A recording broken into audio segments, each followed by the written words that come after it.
Olá a todos, mais uma vez nós estamos regressando, para nós trazermos mais um estudo, fazermos mais uma explanação, continuar crescendo no conhecimento e no desenvolvimento da verdade da palavra, da verdade da Escritura. Meu abraço a todos vocês, tenham todos um ótimo dia, um ótimo domingo, hoje, 8 de setembro de 2024. Alguns estão dizendo que mais ou menos no ano 2027 a igreja vai ser arrebatada. O anticristo vai fazer uma aliança com muitos, lá com os judeus, né? E dizer lá com os judeus a aliança lá que ele vai fazer com muitos. E aí, 3 anos e meio depois, vai começar a grande tribulação, porque vão ser 3 anos e meio de paz. 3 anos e meio depois vai começar a grande tribulação. E nessa grande tribulação vai ser de 3 anos e meio. Então aí por volta do ano 33, do 27 arrebatamento, aí começa lá até o ano 30 e meio, alguma coisa, do ano 33 e meio, alguma coisa, será o fim de todas as coisas. Quando Cristo vai voltar com a igreja. O interessante é que a Bíblia diz que ele viria arrebatar. Mas ele disse que depois ele vai voltar vai voltar com eles de novo para julgar os ímpios, salvar, ressuscitar os ímpios para condenar e ressuscitar aqueles que estavam mortos, tá? Aqueles que foram mortos na grande tribulação e os que estavam mortos antes, para eles ressuscitarem de novo. Como assim?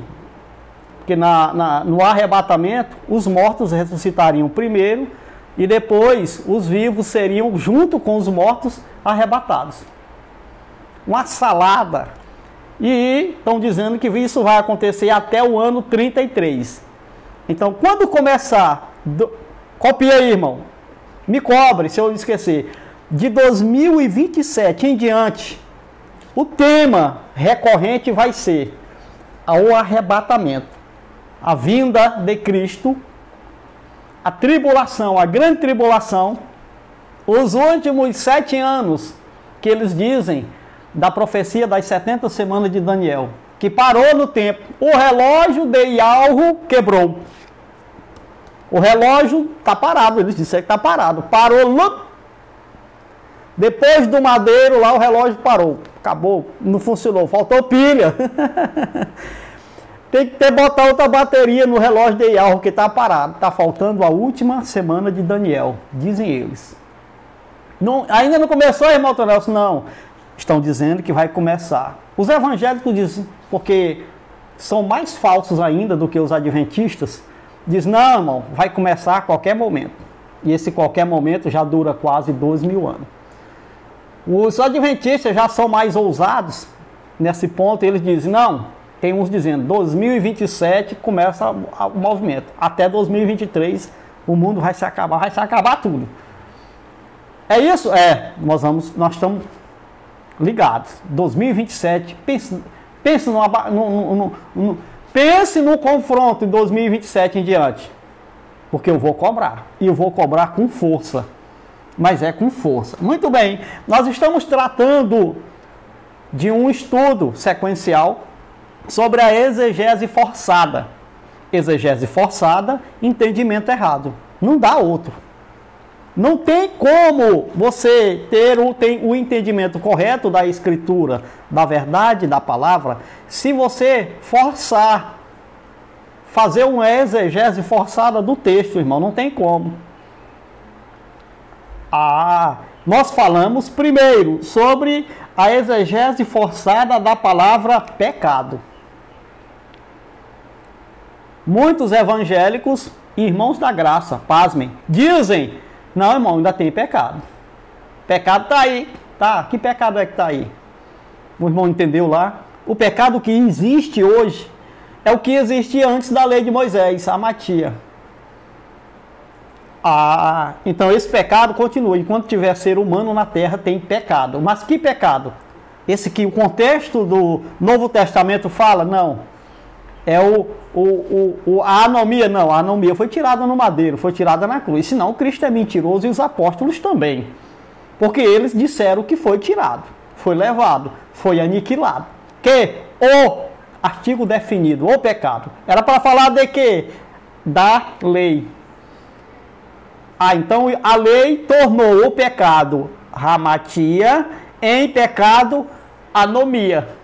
Pecado sem transgressão e pecado com transgressão. Foi só isso. Cristo no madeiro tirou a anomia de quem? Dos judeus. Aqueles que estavam debaixo da lei. Hebreus, então pega Hebreus 9:15 e tira da sua Bíblia. Rasga, sei lá, faz qualquer coisa. Porque você disse que não existe, o pecado existe. E o Cristo na cruz tirou o pecado de você. Ora, se ele tirou o pecado de você, significa que você era um judeu debaixo da lei de Moisés. Você é um judeu debaixo da lei? Esteve, você era um judeu lá quando a lei existia. Você era um judeu debaixo da lei? Não, irmão, eu nunca fui judeu. Então, abençoado, como é que você está dizendo que ele tirou o pecado seu no madeiro? Se o pecado que foi tirado foi daqueles que estavam debaixo da primeira aliança. Você esteve debaixo da primeira aliança? Não, então não foi tirado pecado. Esse pecado não foi tirado. Não foi tirado a anomia sua. O que foi que os gentios entenderam? Os gentios entenderam a palavra da pregação, que Cristo era o Filho, o Salvador, e que eles também eram dignos da salvação. Então, os gentios eleitos, os gentios que eram filhos participando de carne e sangue, abraçaram a fé e pararam de viver nas obras da carne, não no pecado, anomia, lei de Moisés. Os gentios pararam de viver nas obras da carne, nas suas paixões carnais, transformando-se em quê? No novo homem, assim como os judeus eleitos, que eram eleitos filhos de Yahweh, participando de carne e sangue, abraçaram também a fé e passaram a viver sem estar debaixo da lei, mortos para a lei, sendo que agora também o novo homem. Por isso que ele diz, dos dois, Efésios capítulo de número 2, dos dois povos ele fez um, tirando o que? A inimizade. O que era a inimizade? A lei de Moisés. A lei de Moisés que não deixava os gentios entrar no nosso próximo ponto, no templo, no santuário de Yahweh. Porque enquanto a lei estava de pé, o templo em Jerusalém era a habitação do Yahweh. O templo era o lugar onde ele se manifestava, o lugar onde ele habitava. Não foi assim que ele fez na lei de Moisés? Enquanto a lei estava de pé, Yahweh habitava no templo de Moisés. Habitar aqui, irmão, não é morar lá literalmente. Ele estava lá, não, ele se manifestava lá. Lá uma vez por ano, tá? Então, mas era um compromisso que ele fez com a nação de Israel, de estar habitando lá naquele lugar. Os judeus vinham de todas as partes do mundo para adorar o Eterno lá em Jerusalém. Ali era o santuário do Eterno, a casa de Yahweh, o templo, chamado de templo de Deus, né? O templo do Altíssimo. Era lá em Jerusalém, enquanto a primeira aliança estava de pé. O Eterno não poderia habitar em outro corpo, porque uma casa é um corpo, em outro corpo, se ainda a lei estivesse de pé. Como assim? Os pactos estavam cruzados e o Eterno estava habitando no templo em Jerusalém e em outro lugar. Quer dizer que ele tinha duas esposas? Aí complica, né, irmão? Então, você precisa ter um entendimento correto daquilo que está escrito. A palavra que nós vamos dar uma olhada nela hoje é o templo ou santuário. Exegese forçada da expressão santuário ou templo. Você precisa então distinguir quando um autor está falando do templo de Jerusalém e quando o autor está falando do templo do Santíssimo, lugar do Santo dos Santos, do Santíssimo, se referindo ao corpo de Cristo, a eclésia. Tá bom? Então nós vamos dar uma olhada e eu vou lhe transmitir essa verdade. Muito bem, o tema é exegese forçada da sofisma. O irmão já aprendeu o que é sofisma? Eu falei ontem que, foi no vídeo, o último vídeo agora, eu falei que eu fiz o curso de bacharel em teologia, formado em teologia. Mas eu reputei aquela formação como esterco. Eu não quis diploma, eu não recebi diploma. Eu disse pro dono lá da instituição, eu não quero esse diploma. Porque foi quando eu entendi a palavra. Assim, estava lá 2020 e 2021. Aí ele disse, e agora, rapaz, como é que não fazer? Eu digo, eu quero meu dinheiro de volta. Eu não lhe paguei 5.000 e alguma coisa que deu o curso que eu fiz. Aí o irmão disse, aí irmão, apareceu a soberba. Olha o soberbo aí. Que soberba? Dizer que é formado em teologia? Que soberba nisso? Isso não é nada, irmão. Qualquer um pode pagar e ter um diploma. Não é dizer que é soberbo. Dizer que é soberbo é dizer que só eu tenho o conhecimento e a sabedoria. Coitado de mim. Eu nunca imaginei que eu ia alcançar esse entendimento. Eu não tinha nem ideia de que um dia eu estaria aqui, de frente para você, falando contra a doutrina. Não é as pessoas, a doutrina da instituição que eu fiz parte. Com veemência, com força. Sabe? Ah, é isso, irmão? É porque as pessoas, ao invés de olhar, assistir o vídeo, para que tentar entender a explanação, o tema, aquilo que eu estou explicando, ele está caçando defeito em mim. Ih, irmão, você está com uma camiseta velha aí, ó. Vixe, irmão, ó o cara orgulhoso, ó essa camiseta dele. Ixi, rapaz, mas é soberbo, ó o óculos dele lá, ó. Vixe. Ih, mas é orgulhoso, cabelo branco.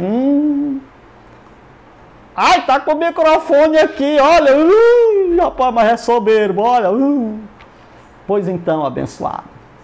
Por que você não fala da palavra, irmão? Dos textos que eu explico. Não olhe para mim, eu já falei, meu irmão. Não presta atenção em mim, não. Não acerte o seu relógio com o meu, abençoado. Eu sou diferente. Aqui eu não estou com segundas intenções. Como 99% está no YouTube para ganhar, ó. Ter uma renda a mais, ganhar um dinheirinho extra. A propósito, falando dessas coisas, esse mês é o meu mês de aniversário. Você que diz que eu sou orgulhoso, por que você mostra que você não é orgulhoso e me presenteia com a sua humildade? Você não é humilde? Eu sou orgulhoso. Eu aceito qualquer presente que me derem. Pensa no orgulho. Irmão, qualquer coisa que lhe derem você aceita? Eu aceito, irmão, não é presente? Presente é presente. O seu irmão no Pai, Altonelso, vai estar fazendo, não é o seu irmão no Pai espírito, é a carne. A casca de bala, isso aqui. Vai estar fazendo 48 anos de idade. Tá bom? Eu já agradeço aqueles que vão querer coisas boas para mim. Que isso recaia sobre você em dobro. Da mesma sorte, os que vão querer o meu mal. Que isso recaia por você, em dobro. Fechou? Fechou. Vamos lá para o entendimento. Muito bem, exegese forçada dá o quê? Sofisma, meia verdade.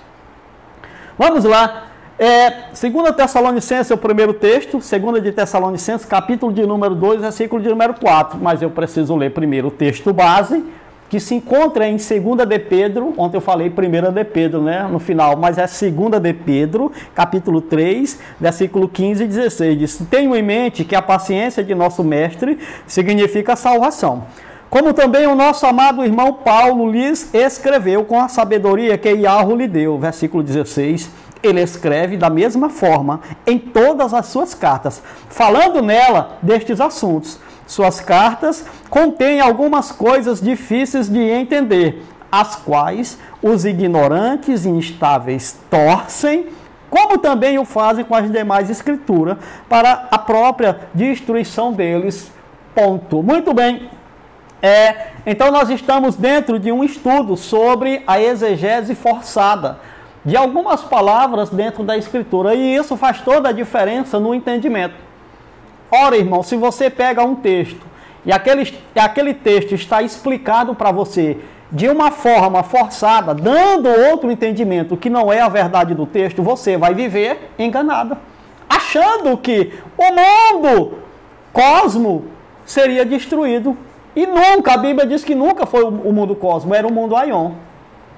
Ah, é, irmão? Você vai achar que é um pecador, porque você lê na Escritura e João, lá nas suas cartas, 1 João especificamente, ele está falando que todos somos pecadores. Quem disser que não tem pecado é mentiroso. Ah, mas lá na frente João explica, sabe? Pois vocês sabem que ele se manifestou, ele que é em Cristo, para tirar os nossos pecados. João era um judeu, escrevendo dentro do contexto da lei. Todos os judeus que estavam debaixo da lei de Moisés eram pecadores, exceto um, que foi Cristo. Cristo foi o único judeu que esteve debaixo da lei de Moisés e não a transgrediu em nenhum dos seus mandamentos. João está dizendo, se você disser que não tem pecado, você é mentiroso. Todos eram pecadores. Os judeus debaixo da lei de Moisés e os gentios pecadores, amatia, nas obras da carne. Todos estavam destituídos da glória de Yahweh. E todos foram resgatados à glória de Yahweh. Todos quem? Todos os filhos que estavam separados, destituídos da glória. E quem eram os filhos que estavam destituídos? É Otto Nelson Moraes? Não. Era o filho que participava de carne e sangue. Lá naquele tempo, não é hoje. Hoje não existe ninguém. Não, vou melhorar. Hoje não existe nenhum filho de Yahweh destituído da sua glória. Não existe. Existia antes da parousia, antes de 70 DC. Quando veio a parousia, todos os filhos foram restituídos à glória. Ponto. De lá para cá, todos os filhos na glória do Pai. Ah, irmão, tô assim, o pecado, irmão, não está separando, não. Não, irmão, o pecado separou eles lá. O pecado, que era uma referência para falar da transgressão da lei de Moisés, foi extinto no madeiro. E o pecado, amatia, ele sempre existiu antes da lei e sempre vai existir. Porque o pecado, amatia, não veio por causa da lei. Quando a lei entrou no mundo, quando a lei entrou para a nação de Israel, faz séculos e séculos e séculos que o pecado já estava no mundo. Mas qual pecado? Amatia, obras da carne. Mas o primeiro pecado que entrou no mundo foi uma anomia. Quando Caim matou Abel, não tinha anomia, tinha amatia, obras da carne. Por quê? Porque o pecado que foi a anomia teve a sua consequência, o seu castigo. Adão e Eva foram expulsos do jardim.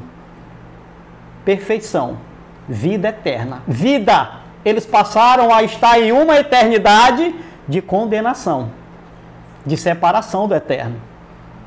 Eles perderam a eternidade? Não, irmão. É porque tem gente que nunca entendeu. Adão e Eva não perderam a eternidade, porque eles continuaram vivendo na Terra. Eternidade é um tempo que se encontra dentro do cosmo. Quando se sai do cosmo, se sai da eternidade. Porque o mundo espiritual, ele é atemporal. Não se conta tempo lá no mundo espiritual. O tempo que é contado é aqui, no cosmo. Portanto, a eternidade só é contada aqui dentro. Enquanto Adão e Eva estavam vivos, Adão viveu 960 e alguma coisa de anos. Enquanto eles estavam vivos na terra, aquele tempo era um tempo eterno. Ele estava vivendo para sempre. Mas na vida, perfeição com o Pai, não. Na vida comum, na vida animal. No dia que Adão morreu, acabou a sua eternidade. Assim também com Eva.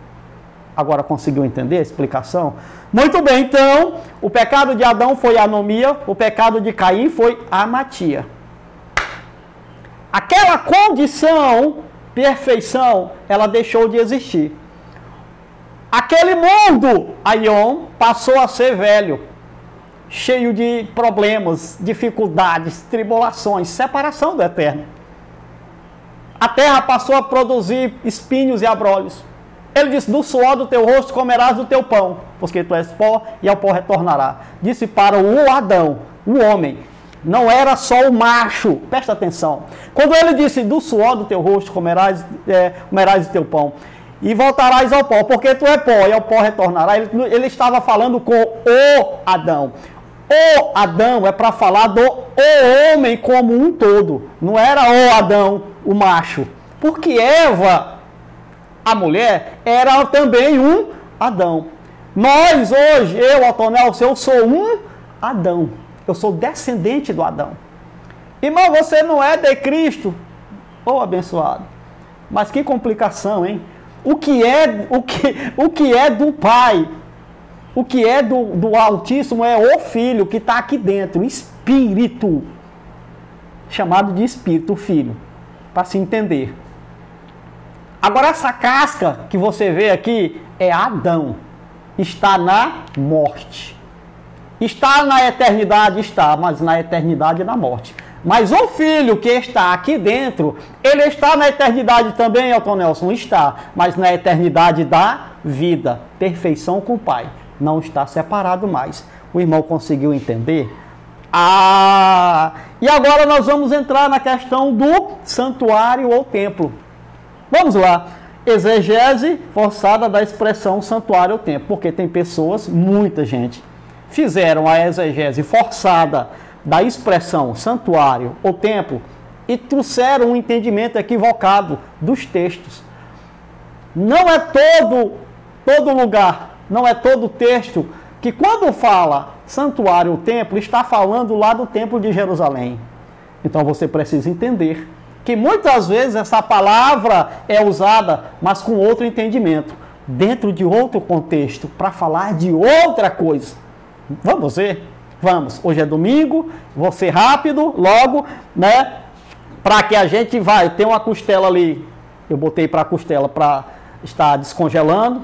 Terminar aqui, vou temperar a costela, vou lá na casa de mamãe, assar a costela e almoçar com eles lá. O irmão está convidado? Pois é, Imperatriz do Maranhão, lá no bairro de Santa Rita, 759. Ao lado. Alô, abençoado, vamos lá no nosso entendimento. 2 Tessalonicenses, capítulo de número 2, verso 4. É o primeiro texto. E aqui, vou repetir, eu não tenho nada de pessoal contra alguém. A minha questão é a doutrina, é o ensino, é a interpretação que se faz da Escritura. A sua fé, o que você acredita ou deixa de acreditar, para mim não tem problema nenhum. Sou seu amigo e tudo. Agora, quando você pega a Bíblia e diz, olha, irmão Otonelson, a Bíblia está mandando eu fazer isso aqui. Eu digo, opa, irmão, peraí. A Bíblia está mandando... Se a Bíblia está mandando, você também está mandando a mim. Deixa eu dar uma olhada, o que é que eu tenho que fazer que a Bíblia está mandando. Aí a gente vai examinar o texto, aí eu vou dizer, não senhor, irmão, a Bíblia não está me mandando, não está falando comigo e nem de mim. Tem aqui o contexto do texto dizendo para quem era e quando era e por que era. Isso aqui é o que? É usar a sua cabecinha, a sua inteligência, para ler os textos da Bíblia. Os textos da Bíblia não são letras mágicas. Aqui você pode ler, pode fazer exegese tranquilo. Isso aqui não vai lhe matar. Você não vai sufocar e cair babando, porque você está fazendo a interpretação correta do texto. O maior problema é viver enganado, achando que está dentro de uma verdade, mas na realidade está dentro de uma mentira. Vamos ver a verdade da Escritura sobre a expressão santíssimo ou santuário ou templo. Vamos lá, 2 Tessalonicenses capítulo 2, versículo de número 4, diz o texto. Ele diz assim, Paulo aos irmãos da Tessalônica. Não é Paulo aos hebreus, não é Paulo aos judeus. A carta está sendo enviada, ou foi enviada, lá naquele tempo, para os irmãos da Tessalônica, os tessalonicenses. Muito bem. Ele diz, capítulo 2, verso 4, de 2. Este se opõe e se exalta acima de tudo que se chama Deus. Eu vou ler do jeito que está aqui, mas o irmão entenda. A palavra Deus não é Deus, é Ialvo. Tá bom? Iau. Um diz Iau, eu pronuncio Iau. Tem os meus motivos, tá? A palavra Deus é tudo que se chama Deus ou é objeto de adoração, chegando até a assentar-se no santuário de Deus, no santuário de Iau. Quem? O homem do pecado, o filho da perdição, proclamando que ele mesmo é Iau, que ele mesmo é Deus. A pessoa, o homem, o indivíduo que entrou no santuário de Deus, que se a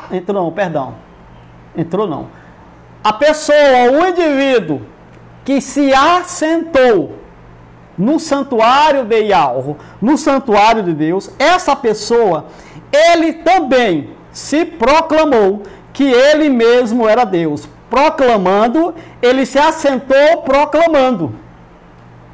Ele se assentou proclamando que ele mesmo é Deus. Isso é fazer a exegese sincera do texto. Por quê? Porque alguém vai ler o versículo 4 e ler assim. Presta atenção como é que a pessoa lê para manipular o texto. O nome disso é sofisma. A pessoa lê assim: este se opõe e se exalta acima de tudo que se chama Deus, ou é objeto de adoração, chegando até a assentar-se no santuário de Deus. Ponto. A pergunta é: acabou a frase, o versículo? Não. E por que não leu o resto?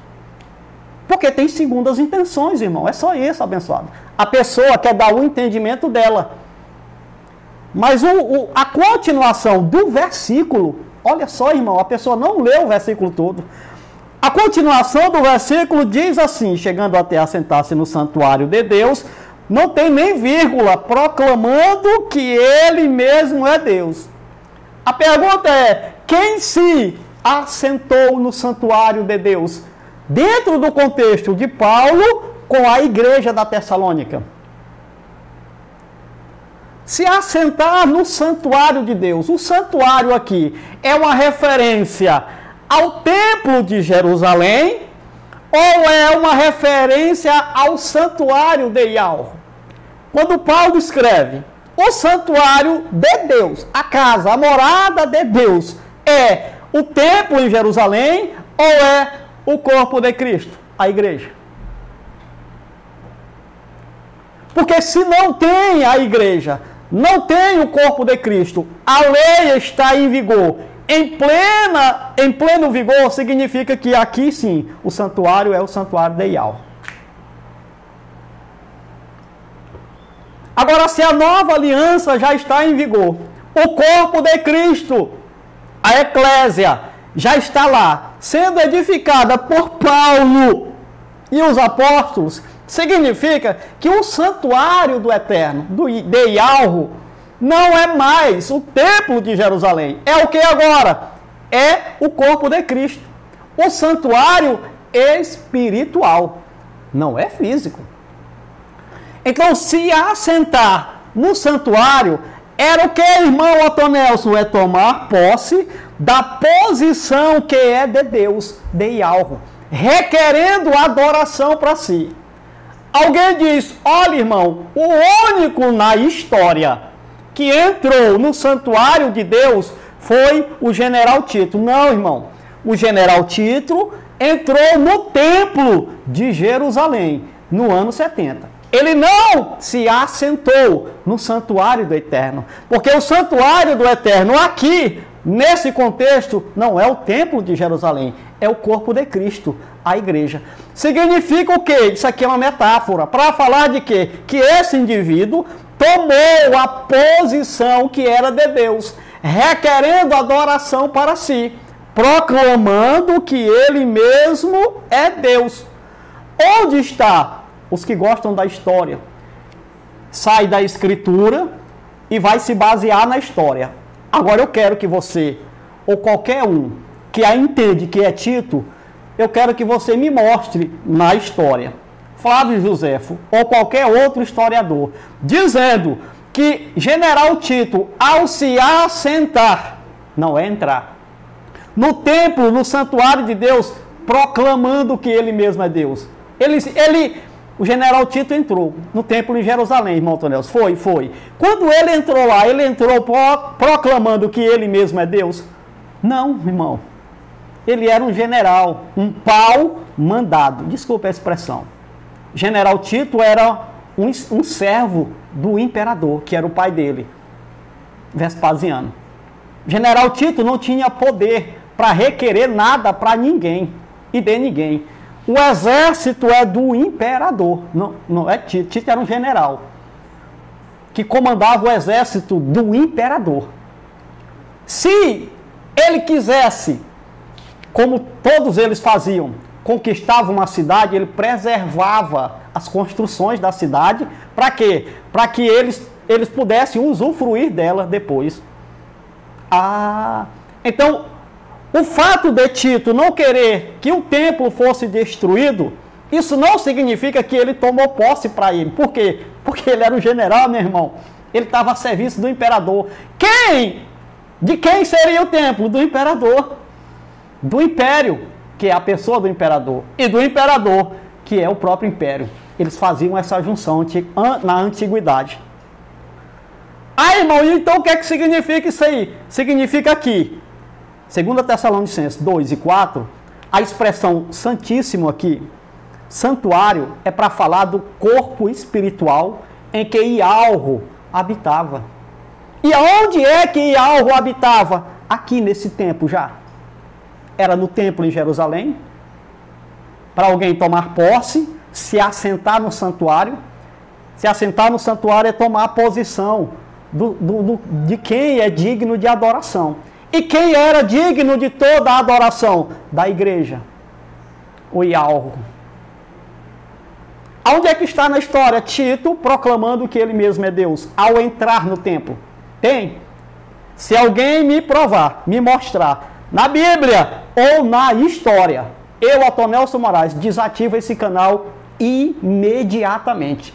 Porém, como não tem na história, Tito, ao entrar no templo, se proclamando o que ele mesmo proclamar e anunciar.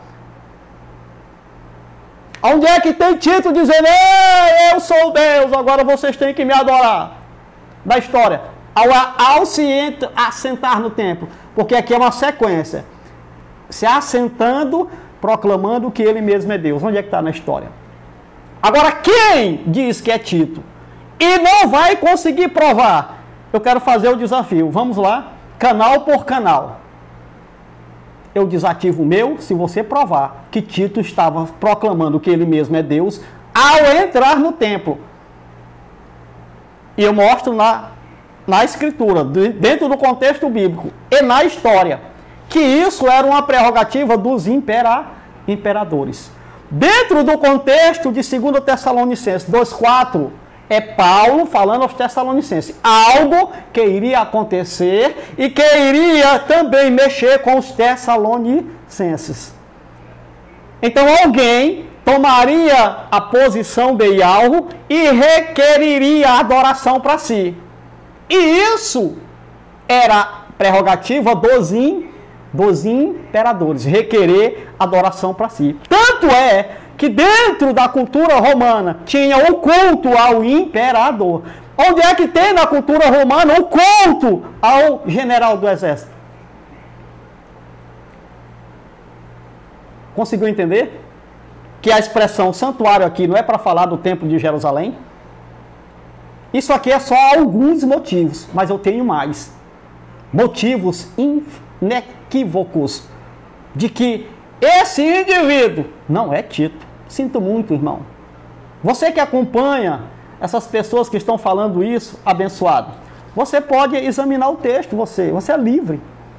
Não acerte o seu relógio com o meu, acerte o seu relógio com a escritura.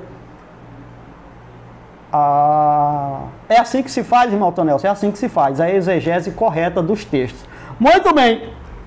Então, onde é que está esse contexto aí, irmão? Hebreus capítulo de número 8, versículo de número 1 e 2. Quer ver? Hebreus capítulo de número 8, versículo de 1 e 2, diz a palavra.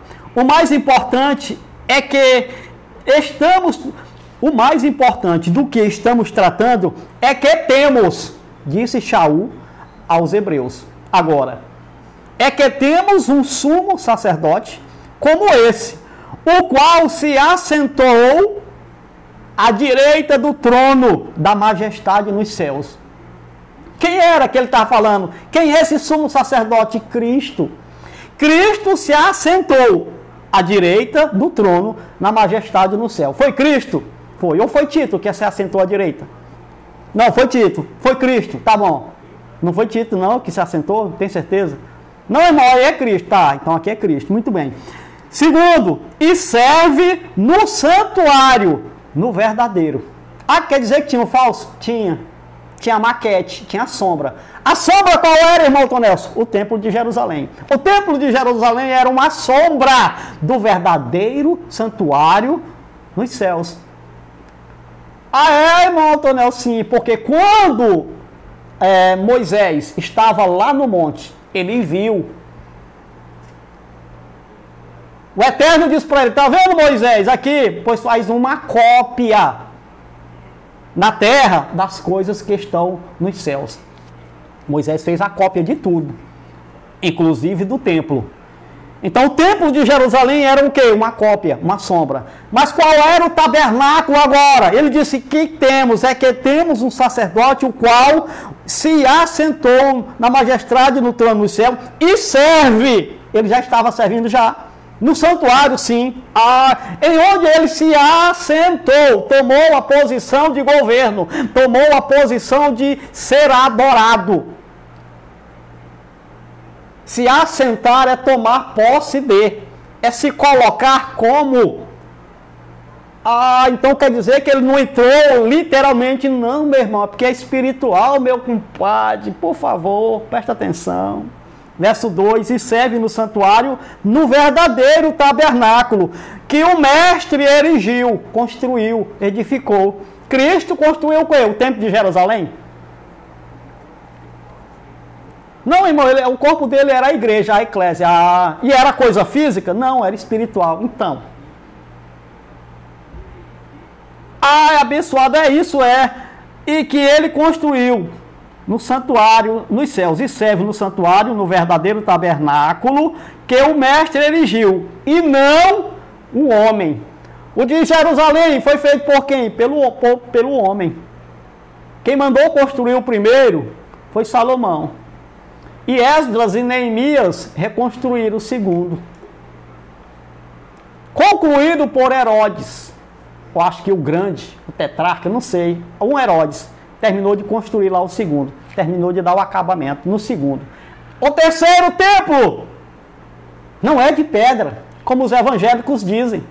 Vai ter que construir um terceiro para esse cara entrar. Porque eles dizem, a Bíblia diz que ele tem que entrar. Mentira.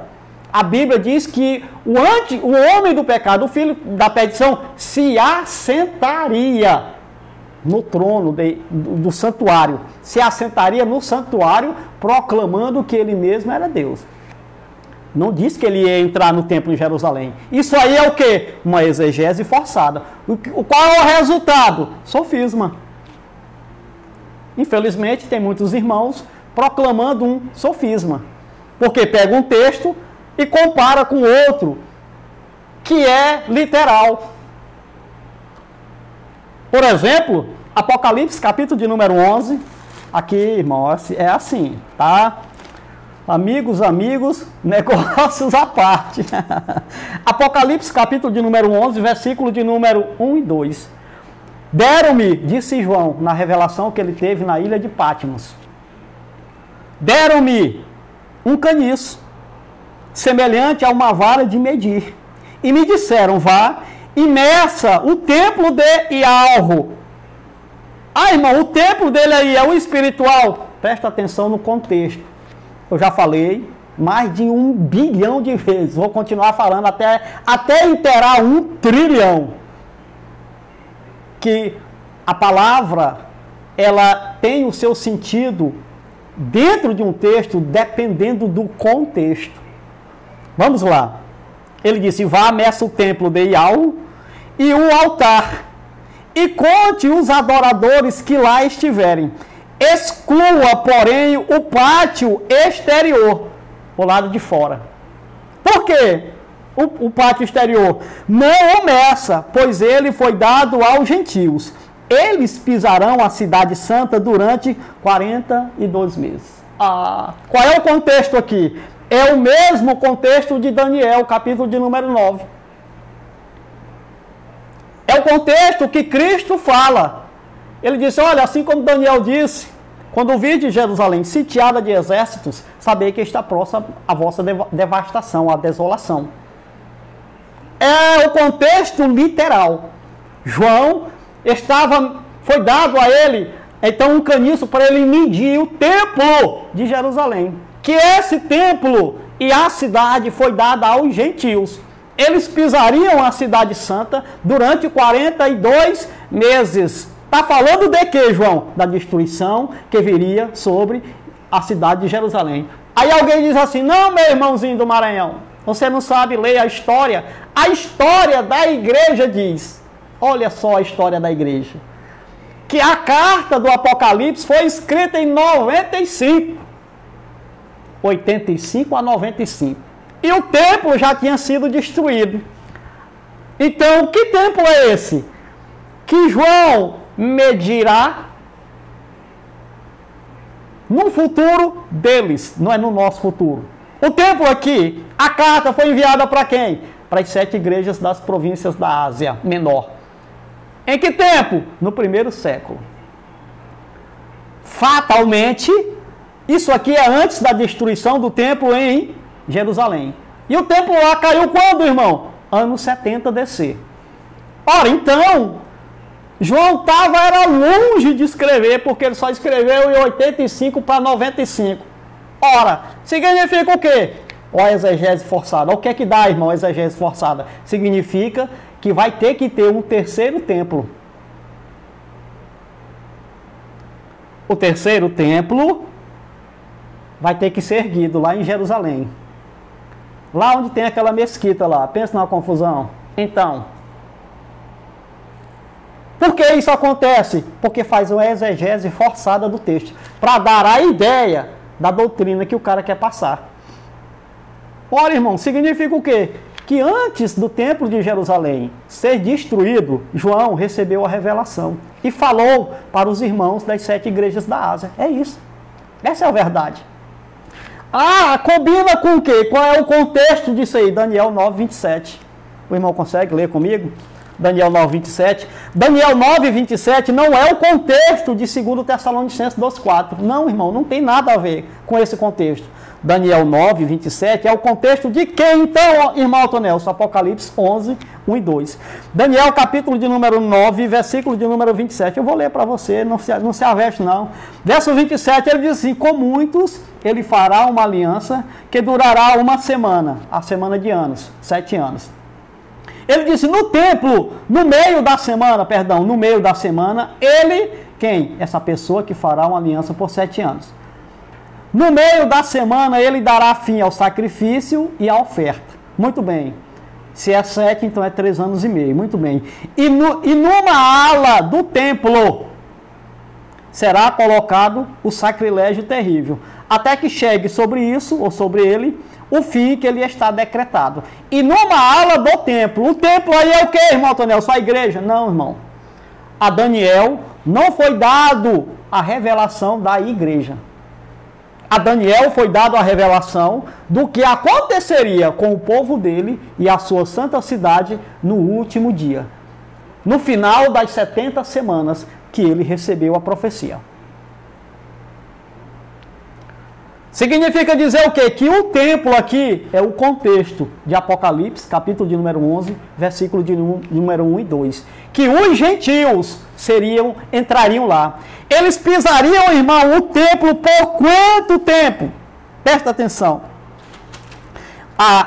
Daniel, capítulo de número 8, versículo de número 14. Ele disse, e ele me disse, isso tudo levará 2.300 tardes e manhã. Então, o santuário será purificado. Que santuário que seria purificado depois das 2.300 tardes e manhãs? É o templo de Jerusalém? Ou aqui, no 8,14, ele está falando de outro santuário, que seria purificado. O santuário era o quê?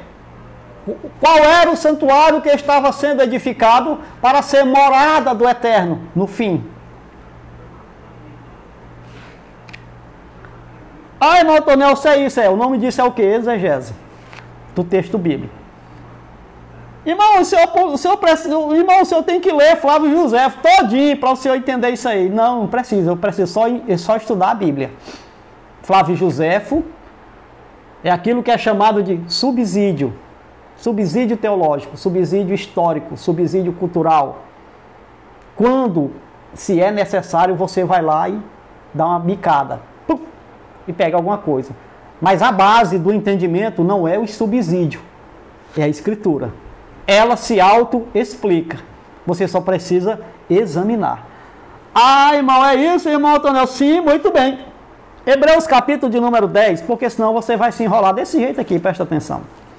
Aí a pessoa fica sem falar, não explica, só faz ler depois. Como os evangélicos, que não entendem aquilo que eles colocam, versículos bíblicos fora de contexto.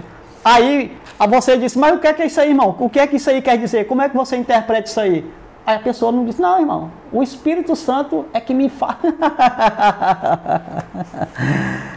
Abençoado, é confusão.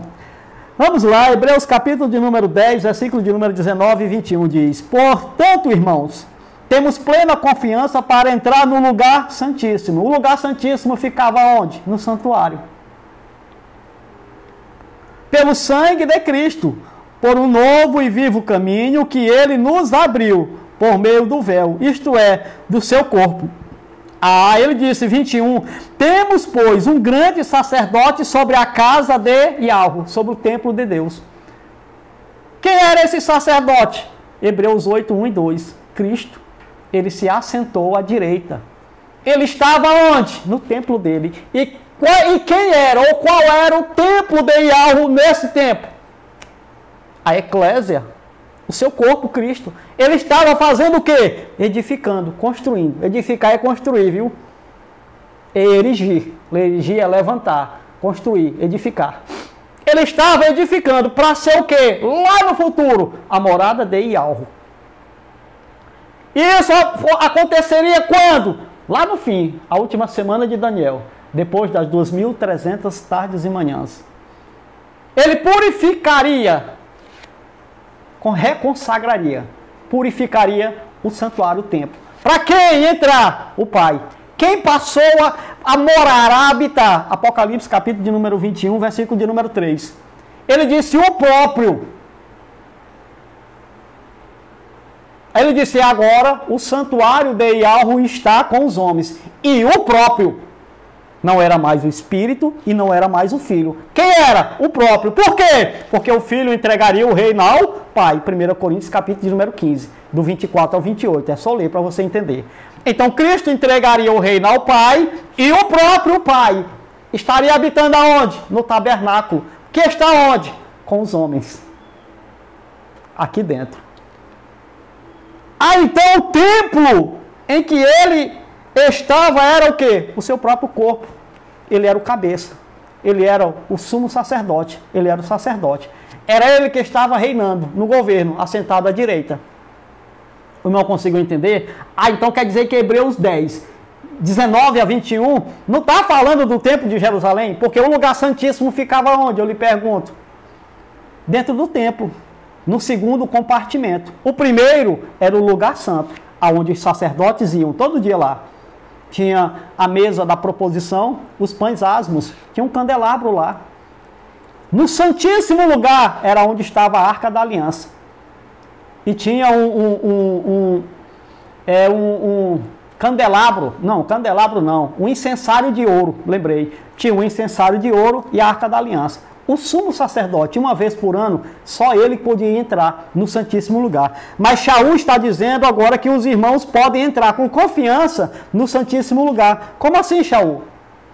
Os irmãos viraram o sumo sacerdote? Não, porque aquele templo que era uma sombra, que era físico, caiu. Qual é o templo agora que Shaul está falando? O corpo de Cristo. A presença de Yahweh. E como é que faria para entrar então, irmão? Ora, é só ler Romanos capítulo 12. É 12 ou é 8? Romanos capítulo de número 12, irmão. Você não sabe ler, não?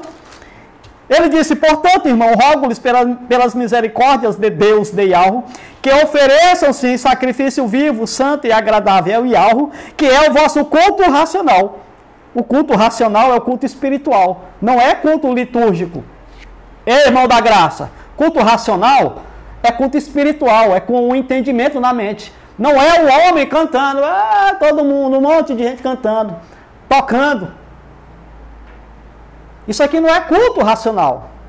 Isso aqui é culto litúrgico. O irmão está fazendo liturgias. Isso aí ele acabou. Quem fazia isso aí eram os que faziam culto no templo. Os judeus, sacerdotes judaicos. Eles faziam culto no templo. O culto tinha essas liturgias. Lá no culto no templo tinha cantores também. Você sabia disso? Que foi Davi que estabeleceu os cantores. Só ler lá, Esdras e Neemias, está lá, tudo lá escrito. Irmão, então ele acabou com esse culto litúrgico, físico, de rituais, de oração, de levantar as mãos, isso tudo acabou, irmão. Hebreus capítulo de número 6, 5, 6, está lá falando, abençoado. O que foi que ele falou para a mulher samaritana? Quando ela perguntou qual era o lugar que ela deveria ir para adorar.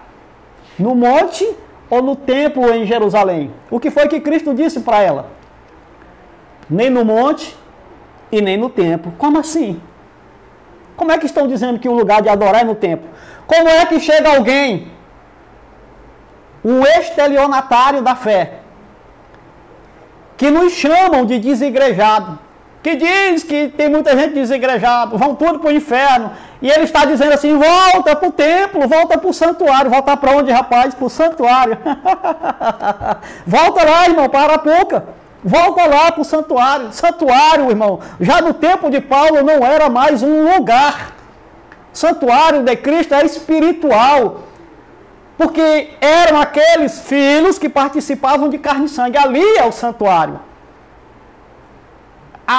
Irmão, é por isso que ele disse para a mulher, mulher, a hora vem e a hora chegou em que os verdadeiros adoradores adorarão o Pai em Romanos 12, espírito e em verdade. É o culto racional, é no intelecto, era no intelecto, lá a igreja estava no intelecto, na mente. A igreja não se reunia para fazer o culto. A igreja se reunia em torno do nome de Cristo para a edificação de si mesma. Os dons eram dados pelo Espírito Santo. Não era o próprio ainda.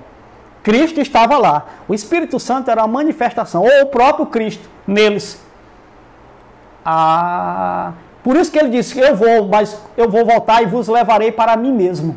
Para onde eu estiver, vós estejais também. Eu e o Pai, nós iremos e fazer você morada em vocês. Eles estavam lá, edificando. Até o último dia. No último dia, se tornou completamente, foi purificado, se tornou completamente a morada do Pai. Apocalipse 21, 3. O próprio. Irmão, o irmão está entendendo? Então, a palavra templo, ela tem as suas aplicações dentro do contexto bíblico. Porque o santuário aqui, Hebreus 10, 19 e 21, é o contexto de onde, irmão Otonel? 1 Coríntios, capítulo de número 3, versículo 16 e 17, para nós encerrarmos. 1 Coríntios, capítulo de número 3, versículo 16 e 17 diz, vocês não sabem, disse Cristo. Não, Shaul, até hoje as pessoas não sabem. Não era só os irmãos de Corinto que não sabiam. Hoje tem milhões de pessoas que não sabem, Paulo. Isso aqui que eu vou ler. Ele diz, vocês não sabem que o santuário, o templo de Deus, e que o Espírito, vocês não sabem que são, vocês não sabem que são o templo, o santuário de Deus, e que o Espírito de Deus habita em vocês. Vocês quem? Com quem é que Paulo está falando? Com os irmãos de Corinto. Eles eram o quê? O santuário, o templo de Deus. Mas como é que alguém grita hoje e diz, ei, desigrejado, vem, volta para o santuário. O que é que ele está querendo? Em outras palavras, quanto mais gente tiver lá, tem mais renda. E eles vivem de quê? Do dinheiro dos pobres coitados, que ganham salário mínimo. A maioria desses caras são senadores, empresários, deputados federais, estaduais, prefeitos, governadores, estão aí. E dizem que são o quê? E dizem, nós somos pastores. Vocês são as nossas ovelhas. Então quem é que tem que sustentar nós? As ovelhas. Quem é que dá comida para o pastor? Não é a ovelha? Não. Quem dá comida, quem dava comida para os pastores, lá na Bíblia, aqui na Bíblia, sabe quem era? O dono das ovelhas. Não era a ovelha. Você acha que os pastores saíam comendo ovelha? Ou ovelha comendo pastores agora? O irmão viu? O marido da pastora pegou a ovelha com a pastora no motel. O cara filmou. A própria esposa, pastora, junto com a ovelha da pastora. Pensa numa confusão, irmão. Porque sabe o que é isso aí? Porque não existe essas coisas, irmãos. Foram exegeses forçadas para dar uma ideia, para prender você que vai me ouvir. Para prender você dentro do santuário, dentro da casa. Mas Paulo já dizia no primeiro século, ei, vocês são o santuário. Vocês são o templo. 17, ele disse, se alguém destruir o santuário de Yahweh, de Deus, Deus o destruirá. Pois o santuário de Deus, que são vocês, é santo, é separado, é consagrado, separado. Sagrado é santo, é separado. Quem eram os santuários, os separados? Os eleitos, os filhos de Yahweh que participavam de carne e sangue naquele tempo. Eles eram o santuário. Shaul disse, é vocês. Ele habita, ele está habitando em vocês. Ele mora em vocês. Não é lá no templo em Jerusalém, não. Então, alguém que se levanta para receber adoração e culto, estava fazendo o quê? Estava se assentando no santuário, tomando a posição do próprio Deus em relação à igreja. É por isso que Paulo escreve aos Tessalonicenses. Conseguiu entender a diferença de santuário terreno, quando é santuário, templo de Jerusalém, e quando era santuário, o corpo de Cristo, aonde ele estava trabalhando, sendo sacerdote, sumo sacerdote, ele estava reinando, porque ele era o cabeça do seu próprio corpo, só que isso acabou. Teve um fim, teve uma completude, irmão. E aí entra 1 Coríntios 15, 24 ao 28, que diz o quê? Cristo reinaria até que todos os inimigos fossem vencidos, então faria o quê? Entregaria o reino ao Pai. Quando ele entrega o reino ao Pai, abre-se as cortinas. João olha lá na ilha de Patmos e vê, eis que vejo um novo céu e a nova terra. Versículo de número 3, ele disse, o tabernáculo de Deus agora está com os homens, com os quais ele viverá, e o próprio, não é o outro. E ele disse, e o próprio Yahweh está com ele, e eles serão os seus povos, e o próprio Yahweh estará com eles e verá com eles, serão o Deus dele e Yahweh deles. Cumprindo-se o quê? Cumprindo-se a Escritura, cumprindo-se a nova aliança. Agora é o quê? De lá, de 70 para cá é o quê? Estado eterno, plenitude de todas as coisas. Então a escatologia, o estudo das últimas coisas é o quê? É pretérito, é consumado, está no passado. E nós somos o quê? Os filhos de Yahweh, participando de carne e sangue e vivendo nesta geração. Ponto. E aí, com esse conhecimento, você vive livre dos enganos de homens fraudulentos, nojentos, soberbos, gananciosos, que vivem do engano da palavra e assim vivem uma vida abastada. E você é quem patrocina esse império. Espero que você entenda e saia dessa prisão, tá bom? Um grande abraço a todos vocês, até o próximo vídeo.